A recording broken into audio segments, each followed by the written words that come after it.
消息要来关心，台北市市长郭文哲13号接洽布拉格市结做姊妹市，引起到中国起配面。昨暗上海市伫咧官方的网站虽宣布甲布拉格市解除并友城市的关系。郭文哲伫咧布拉格回应讲，认为中国制造无必要的困扰。另外，针对台北市市长接班的人选，敢会考虑无选到立法委员的时代力量黄国昌？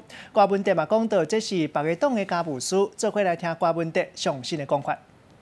我认为是这样的啊，布拉格他有他的权利跟世界上任何一个城市去交朋友或是缔结姐妹市嘛，所以我觉得大陆方面不应当说去决定布拉格说他可以跟谁交朋友，或是不可以跟谁交朋友。我想这个不必要的，因为这个事实上，我觉得这只是制造不必要的困扰而已。我想是这样的啊，每个城市有每个城市的想法嘛，我倒觉得这样的啊，这种所谓五个互相，你看，互相认识互相了解、互相尊重、互相合作，甚至到最后呢，互相谅解，你知道哈？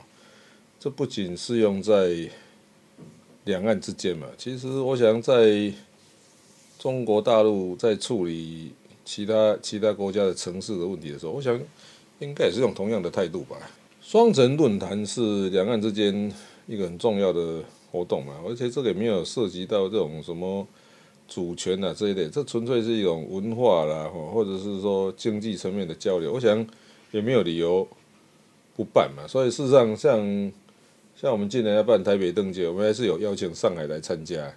那亲美友中是一个基本的轴线嘛，我想这个也不要因为小事情去干扰。我想基本上我们还是对大陆方面表示一个友善的态度，但是我们还是会坚守我们的主体性嘛。 还是我们还是会考虑台湾的整体利益嘛，人民最大福祉嘛。我想这也是还是基本原则。但是我觉得是这样的，不仅跟大陆，我们也是尝试跟世界上每一个城市都去做最好的交流嘛。我知道老柯跟黄国昌有仇了，所以他会这样讲。不过我老实讲，蔡壁如本来就白目的，他就是有话直说人嘛。不过我想这样的哦。 老柯还是立法院一个很有经验的前辈吧，所以我想这个也是互相学习的。我们也是把这种台北市公开透明的文化带进来嘛。至于说有一些政治上要运作的，或是一些经验，老柯也可以不吝分享嘛，对不对？这我倒觉得没有什么的。这个我们就是一个我们还是有学习的态度，但是还是有我们的坚持嘛，我们还是坚持那个。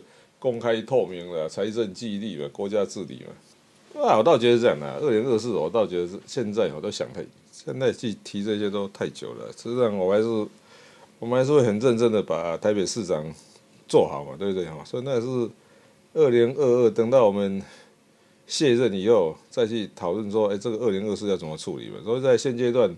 不过坦白讲，我认为是这样的，做好今天的工作就是最好的准备。选不选党主席，这是国民党的家务事了。坦白讲，我当时在很多年前，我认为说韩国是一个有能量去改变国民党的人嘛。不过在这次的总统大选，我想他消耗掉很多能量了，所以反而失去了改革国民党的能量，因为他也不可能一次又一次的消耗嘛，所以。 国民党要怎么改选？我想那是国民党的家务事啊，我们外人也不用去插嘴了。至于那个罢韩是不是会进行，我想这个恐怕是未来半年台湾政坛的一个焦点吧。这个都是口水战的，这个听一听就好了。其实如果要开玩笑的话，我们说，我们在。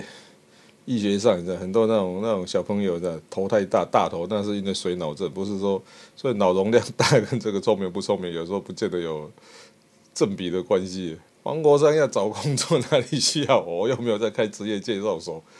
我老实讲了，当时我讲这个现在讲都没有用。我当时就主张说黄国昌应该是排在时代力量的第一位的。这个甚至如果必要的话，当时他应该。